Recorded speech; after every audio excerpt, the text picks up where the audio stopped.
हाथियों को तैयार कर दिया गया, घोड़ों को तैयार कर दिया गया, ऊंटों को तैयार कर दिया गया। सारे अयोध्यावासी राम जी से मिलने के लिए तैयारी करके चले। लेकिन प्रश्न यह है कि सबसे पहले आकर के रथ में कौन बैठ गया? इस अयोध्या में ऐसा कौन है जो सबसे पहले राम जी के पास पहुंचना चाहता है?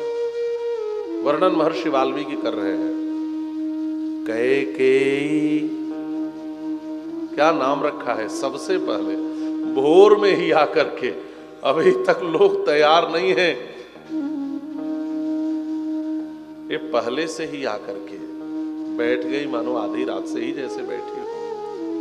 कैकेयी, फिर कैकेयी च सुमित्रा च कौशल्या च यशस्विनी रामा नयन संतुष्टा ययुर्यानेन भास्वता। यहां यानेन शब्द का प्रयोग है। यानई ही नहीं कहा, यानई कहते तो बहुवचन, कई रथ, लेकिन यानेन माने तृतीया का एक वचन है। एक ही रथ से तीनों माताओं को जाना है, मां कौशल्या को, मां सुमित्रा को और मां कैकेयी को। एक ही रथ पर बैठकर श्री राम जी के पास जाना है। लेकिन सबसे पहले कौन बैठा? महर्षि वाल्मीकि कहते हैं कैकेयी। सबसे पहले, अभी तक कोई नहीं आया, लेकिन मैया आकर रथ में पहले ही बैठ गई। किसी ने पूछा, महारानी आप ही ने तो उनको वन भेजा है और आप ही अब उनको मनाने जाने के लिए सबसे पहले आकर रथ में बैठ गई, क्यों?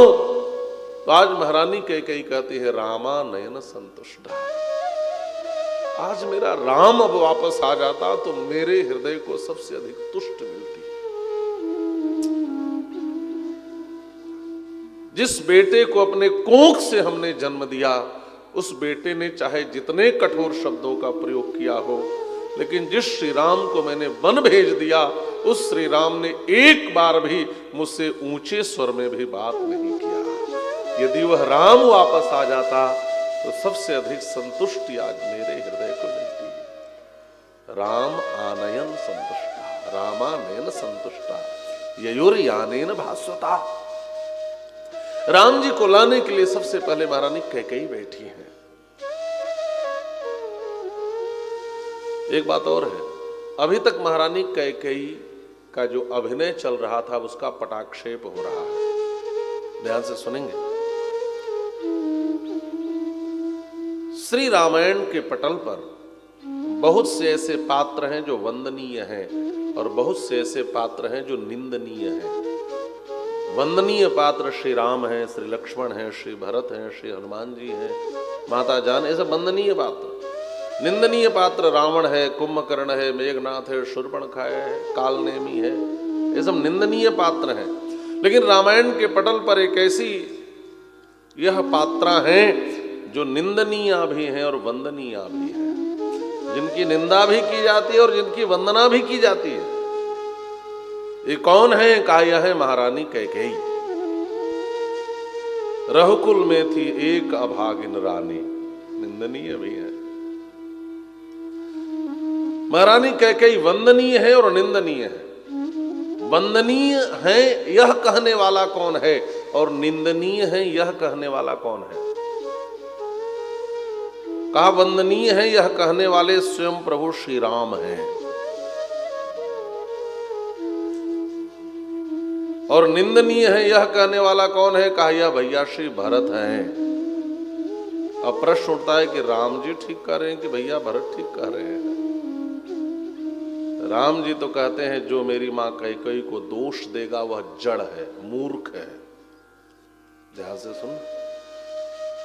जिसने कभी किसी श्रेष्ठ गुरु की सन्निधि नहीं पाई हो, जिसने कभी साधुओं संतों की सभा का सेवन नहीं किया हो, वही जड़, वही मूर्ख मेरी मां कैकेयी को मेरे वन आने में दोषी ठहराएगा। दोष देई जननी जड़ तेई, जे गुरु साधु सभा नहीं सेई। ये कौन कह रहा है? कहा यह स्वयं पुरुषोत्तम श्री राम कह रहे हैं। ये स्वयं श्री राम कह रहे हैं। अरे सब उधर कर, यहां बोलिए मत। बोलिए श्री राघवेंद्र सरकार की। तो दोष देई जननी जड़तेई, जे गुरु साधु सभा नहीं से। वही मेरी मां को दोष देगा। कैकेयी वंदनीय है, पक्ष क्या है? का पक्ष यह है कि यदि महारानी कैकेयी नहीं होती तो श्री राम सभी को मिले नहीं होते। न केवट को मिलते, न कोल भील को मिलते, न संतों को मिलते, न शबरी को मिलते, न बंदरों को मिलते। इसके मूल में सूत्रधार कौन है? कहा महारानी कैकेयी है। एक संत कहते थे श्री राम बन गए इसीलिए श्री राम बन गए। श्री राम बन नहीं जाते तो श्री राम बन नहीं पाते। और श्री राम को बन भेजकर श्री राम को राम किसने बनाया? कहा मां कैकेयी ने बनाया। मां कैकेयी इसके मूल में है। किसी ने कहा कि उसके बाद आज तक किसी ने अपनी बेटी का नाम कैकेयी नहीं रखा। कहा कैकेयी बनना आसान है क्या? कैकेयी के बाद किसी बेटी में इतनी क्षमता नहीं है जो अपमान और दुत्कार का इतना विष पी करके भी राम को राम बना दे। ये साधारण नहीं है। तो स्वामी जी ने कहा है ना कि भरत रूपी समुद्र का मंथन हुआ। प्रेम अमीय मंदर विरह, भरत पयोधि गंभीर, मथ प्रगटेउ सुर साधु हिता, कृपा सिंधु रघुवीर। और हर समुद्र मंथन से पहले विष निकलता है और उस विष को पान करने वाली महारानी कैकेयी है। जैसे उस समुद्र मंथन में निकले वाले विष को भगवान भोलेनाथ ने पी लिया, कंठ नीला हो गया, वैसे महारानी कैकेयी भी भरत रूपी समुद्र के मंथन के समय जो विष निकला उसका पान कर रही हैं। गरल पान करना कोई साधारण नहीं होता है। सब अपमान का गरल है, तिरस्कार का गरल है, वैधव्य का गरल है, हिकारत का गरल है, सब गरल है। तो कैकेयी बनना साधारण है क्या? यह श्री राम का दृष्टिकोण है।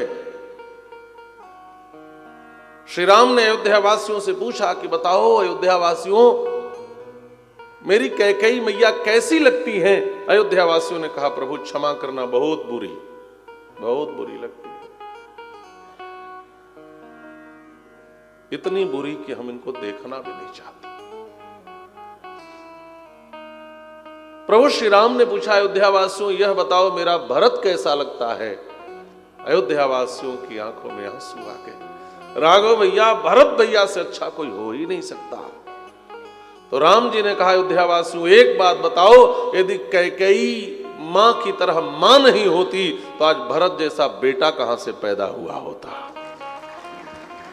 जिसने भरत जैसे संत को जन्म दिया हो, जिसने भरत जैसे प्रेमी को जन्म दिया हो, जिसने भरत जैसे भक्त को जन्म दिया हो, वो मां निंदनीय नहीं, वह मां तो वंदनीय है।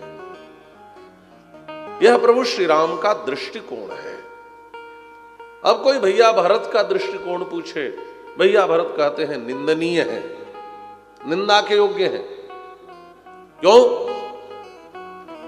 कहा जो भोले भाले महात्मा, सरल स्वभाव वाले श्री राम को वन की विपत्ति में डाल दे,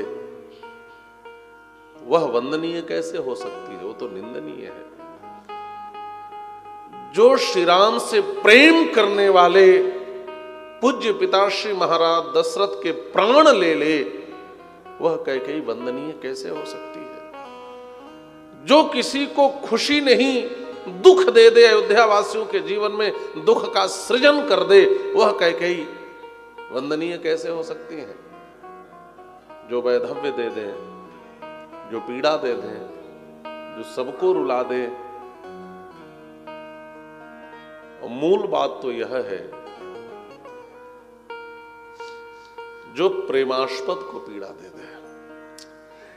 देखिए जो प्रेमी होता है ना, वह कोमल तो होता है प्रेमियों का हृदय बड़ा कोमल होता है, वो किसी से झगड़ा नहीं करते, किसी झंझट में नहीं पड़ते। वो जब प्रेम में होते हैं तो प्रेम में ही होते हैं। प्रेमी कठोर कब होता है? कहा जब उसके प्रेमास्पद पर कोई संकट आ जाए।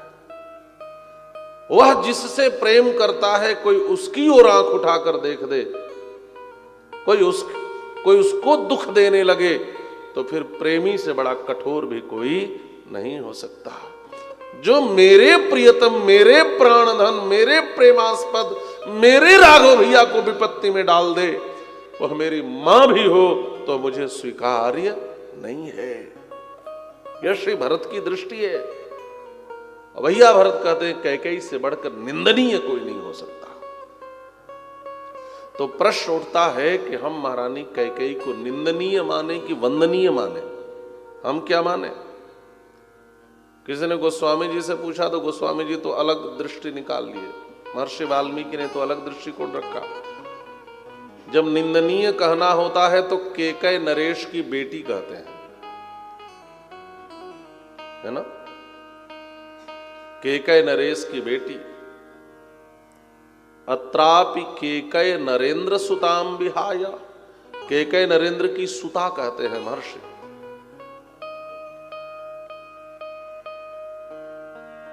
केकय नृप की कन्या कहते हैं, बेटी। और जब अच्छा कहना होता है तो अब गोस्वामी जी भी केकय नंदनी मंदमती कठिन कुटिलपन कीन, जब इनकी कुटिलता का वर्णन करना हो तो कहते हैं केकय नंदिनी है। और लेकिन जब अच्छा कहना होता है तो कहते हैं भरत मां तुम सुकानी, ये भरत जी की मैया हैं। कुटिलता कहां से आई? कहा बाप से। और उपलब्धि जीवन की क्या है? कहा भरत जैसे प्रेमी को जन्म दिया है। भरत जैसा बेटा जिसका हो वह वंदनीय है। केकय नरेश की जैसी राजनैतिक चालें थी, जो ऐसी चाल चले तो कुटिलता है। तो इन लोगों ने ऐसे काम चलाया। अच्छा कहना हुआ तो भरत की मां कह दिया, और बुरा कहना हुआ तो केकय नंदिनी कह दिया। तो हम क्या समझें कि महारानी कैकेयी कैसी है? अब जरा ध्यान से सुनना। यह प्रश्न नहीं है कि महारानी कैकेयी कैसी हैं, प्रश्न यह है कि हम कैसे हैं। संसार में दो प्रकार के लोग होते हैं, एक हृदय प्रधान होते हैं, एक मस्तिष्क प्रधान होते हैं। दूसरे शब्दों में कहें, एक विचार प्रधान होते हैं, एक भाव प्रधान होते हैं। भाव प्रधान लोग जिसमें जो कहते हैं ना कि व्यक्ति बड़ा इमोशनल है, ये भाव प्रधान लोग जो हृदय की दुनिया में, हृदय के धरातल पर जीते हैं। और दूसरे होते हैं जो विचार की दुनिया में, जो विचारशील होते हैं या जो विचार प्रधान होते हैं। ये शब्द ज्यादा सही है। दो प्रकार के लोग होते हैं, मस्तिष्क प्रधान और हृदय प्रधान, अथवा विचार प्रधान या भाव प्रधान।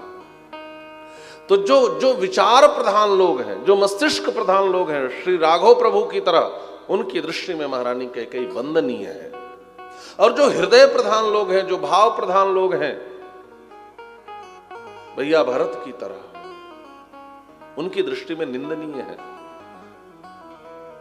यदि आप हृदय प्रधान हैं तो मां कैकेयी निंदनीय लगेंगी, यदि आप मस्तिष्क प्रधान हैं तो महारानी कैकेयी वंदनीय लगेंगी, और यदि आप हृदय और मस्तिष्क दोनों प्रधान हैं तो महारानी कैकेयी निंदनीय और वंदनीय दोनों हैं। प्रश्न यह नहीं है कि महारानी कैकेयी कैसी है, प्रश्न यह है कि हमारा दृष्टिकोण उनके प्रति क्या है। हम जैसे होते हैं, सामने वाली की समीक्षा वैसा ही करते हैं। और इसी प्रकार से रामायण के पटल पर महारानी कैकेयी के चरित्र को उपस्थापित किया गया।